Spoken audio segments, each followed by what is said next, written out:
All right, Mimi, you're actually here on behalf of all of the operations people in the audience. All right, so yes, I am. Where are our operations people at? Give us a nice clap if you're operations. Okay. Operations are always so shy, you know. So I'm like, I can't say raise your hand, so they just would want to clap. So talk to us about you're the director of operations for High Performance Real Estate Advisors, which operates out of Charlotte, North Carolina. All right, and you've been in that role for 12 and a half years. 12 and a half years, and you guys have been through Marketing Mastery twice, Systems of Real Estate, one-on-one coaching for yourself and one-on-one coaching for your team owner, who some of you may know, Thomas Elrod. He's been on our stage before. He was one of my first personal coaching clients. You remember that? Yes, he was. Yep. And also you guys utilize Sales Rocket as well. So in 2024, you guys closed 178 units for $65 million. You're at 106 year to date for $44 million, which puts you on track for 190 and $75 million. Talk to us about that. How did you go from a good year already to an even better year when most of the country is down? I think part of it that had to do with coaching with you. Thomas built the business on prospecting, and he built it on lead generation and outbound, which in 2020, 2021 wasn't as necessary. And so we still kept it going. So now that it's more important, we already knew how to do it. So that's a big part of our business. So he built his personal business based on prospecting because he followed the same. We were working together during, basically before Glover U even existed. I was coaching him. And what I heard you say in that, which was such a powerful takeaway that some of you may have missed, is when things got really good, prospecting went to the wayside for a lot of people because you didn't have to prospect as much to get business. Things just kind of fell on your lap or you just got in the way. And you guys never went away from it. No, we never did. And even now, it's not actually our main source of business. Our main is our online presence as well as Google. Yeah. And yet, outbound prospecting is our second. Which is still the fact that it's in the top 3, a big deal. So let's talk about where your business is coming from. Google local ads, so the GLS service, the Google listing services, and the local ads that you guys are running. You're getting a lot of business because of your reviews. Can you talk about that? Yes, so we are actually really proud of our Google reviews. We have over 2,600 5-star reviews on Google. So if you look up high performance real estate advisors, a lot of them are, it took a lot of hard work to get them. And we started about 8 years ago. So 8 years. Yeah, how did you get that many reviews? Gosh, so 8 years ago, we moved away from Zillow. So we were going after Zillow reviews from clients, and we realized that Zillow was shifting and that Google was where it was going to be. So the more reviews we got, the more authentic they were, the more leads come in. And the leads are about $60 a lead, which is amazing. Yeah, you're going to hear some of our other panelists talk about Google listing services, and they are pretty inexpensive leads. Yeah, so and it's a good lead source. Ask all our clients when we meet with them, when they go under contract, when they're closing multiple times to leave us reviews, and then afterwards, we run contests. And yet I also think we get our team to generate from their own SOI. So we find that they don't have a lot of business coming in when they're new. So we tell them, get your friends and family to speak highly about you as a person and do it on our page. So when people come to our page, the names they see are the people they ask for. Right, so the more business that gets done, they're going to call and say, oh, who's this Brian guy? I'd like to speak to him. Because he has, he closed 600 houses with us earlier this year. So the names that pop up give us credibility, and it lends it to that person. And we also ask cross-sell agents, vendor partners, to leave us reviews all the time. So you're not just asking buyers and sellers. Everybody who you think is going to say something nice about you, you ask them to go say it on Google. Absolutely. And so what does that process look like? Do you send them a link? Do you show them how to set up an account? Walk us through that. So a lot of different ways, texting, meeting them in person, at closing. You really need to spend a few times, you have to ask quite a few times because the first time, it's just not important to them. They don't see value in it, although they may say really good things about you. So don't hesitate asking 7, 8, 9 times. We also have a QR code that lends them, brings them to Takes it right to the link. And do you provide samples of what other people have said? How do you get them to talk, essentially?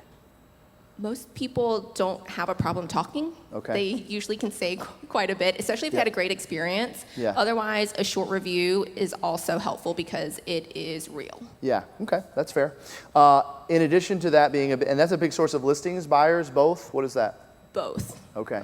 And so Google Listing Services, you're essentially buying the space when someone searches sell my home in blank, Google is selling those leads to you and other agents. That is And correct. they're somewhere between $50 and $100 for that lead, on average? I don't know. They cost us about 60. $60 a lead. Okay, that's not bad at all, especially if somebody is that far down the funnel that they're Googling that. I know that the second biggest source of business is expireds and FSBOs, which we're going to cover in detail tomorrow. But talk to us about how high performance real estate is working expireds and FSBOs today. So we probably used to call at 7:30 in the morning. Now we call at 8 Yep. when it's allowed in our state, and we do it every morning. Every agent's calling through the list. Some will start at the top, some will start at the bottom. Yep, there's They'll- cross-calling going on. Yep, all the time. Yep. And it doesn't matter. So if you are in a room or you're calling with other people, that doesn't mean the seller's going to pick up for every single person. That's right. We had someone, it was like 10 people in a room all calling. Seller didn't pick up. The 11th person called, seller picked up, converted it. I think we have it listed. And it was just the right time. Yeah. So really, a seller is going to speak to you or pick up the phone when it's meant to be. Yeah. So just call them. Yeah, that reminds me of a story. Actually, Ryan Cradoff, are you still in the audience, Ryan? Where are you at, Ryan? I know he said he was sticking around for the rest. There you are. Ryan, do you remember Frank Felt? You remember Frank Felt? Do you remember you almost, so this is, if you can imagine, this, Frank, we were in our 20s. Frank Felt was probably 65, going on 70-ish years old. And do you remember, what was it about? You and him, I had to break the two of you up. Legitimately, they were going to fight in a conference room. Do you remember that? Yeah, you remember. Why were you guys fighting? Do you remember? He said, because he said we were going to kick his butt and take all the expires from him. Well, watch this. Frank would always prospect starting at 8:30. And I never understood it because Frank and I would be in the same computer room. Back then you had to pull expires, real estate offices had computer rooms. And you had to print stuff off, as Ryan was talking about earlier. And Frank would be there earlier. He was the earliest guy in the office. I mean, he was my accountability partner for getting in. But he wouldn't start calling until 8:30. And I remember him always saying, well, Jeff, we call the same leads. You started at 8, I started at 8:30. I said, well, Frank, you're in before me. Why wouldn't you start at 8 too? He said, well, because I like you to just wake them all up for me. So he would feel like even though he was starting later, he actually had an advantage because I was waking them up for him. So it's interesting to me that basically the lesson there is it doesn't matter what time. It doesn't matter if one person calls at 8:05, the next person calls at 8:35, you could have a completely different result. That's very true. We also do two things I think that set us apart. One is a handwritten letter program, because a lot of these people get so many calls and texts that a letter in the mail stands out quite a bit, and we have a program that we run. So a handwritten letter program or process, what does that look like? So it's just a simple script. It's handwritten by an admin for the expired. We do it for a couple days and then I think a week or so later, and it just lets them know that we have buyers that really want to purchase their house and just ask them to call us. So very simple. So it's not just a one-time expired mailing, it's 2 or 3 times in the first week? How many times? It's 3 times, and we're thinking about doing it more since the expireds are sitting on, there's more expireds, more withdrawn. So it's 3 times total Yes. within a week span? Yes. Okay. So do each one of them have different wording? Like, hey, this is my second time I'm trying to reach you, or my third? Or is it the same script in each of them?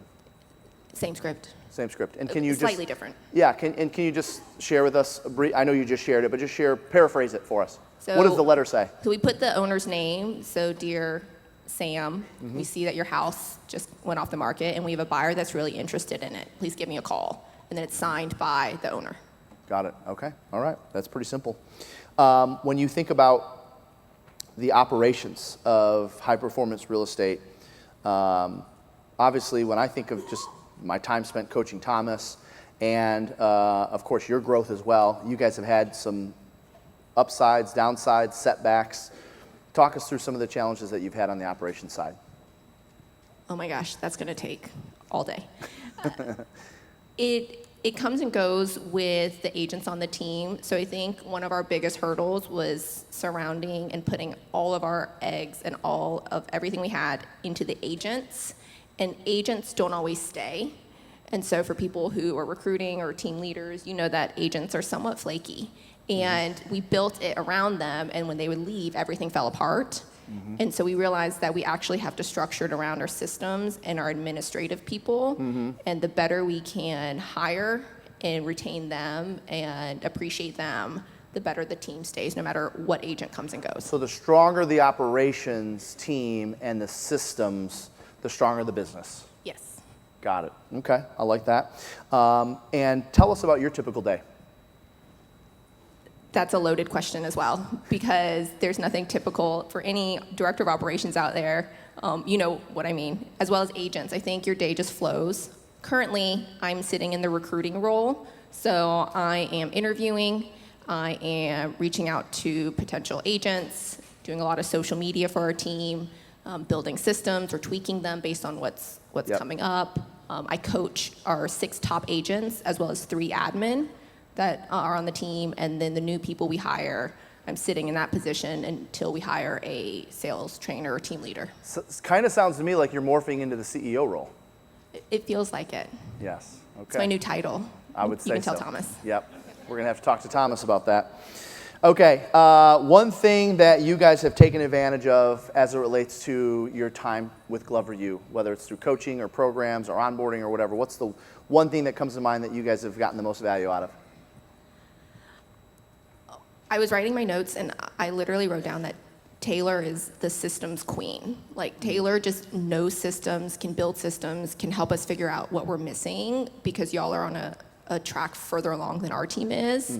And having that is just unbelievable. Yeah, so systems, and learning the systems from Taylor specifically. Absolutely. When you think about, the last question I have, when you think about those 2 or 3 years that Thomas and I worked closely together while he was building this team, what would you say is one thing that he got out of our experience, or gets out of our experience in working together, that you guys are still using today, or that is like a big part of your culture? This wasn't the question I prepared for, Jeff. I'm putting you on the spot. I would say the accountability. Like, you were very tough in a loving way about what he needed to do and why he needed to do it, and you wouldn't let him slide. Yeah. Yeah. And so does that transcend now to the way you guys behave with your agents? Yes, absolutely. Yeah, and that's part of your culture. Yeah. And that's not something that the agents can get at other teams or brokerages in town? I don't think so. No, not to that level. Awesome. Let's hear from Mimi. Nice job, Mimi. Thank you.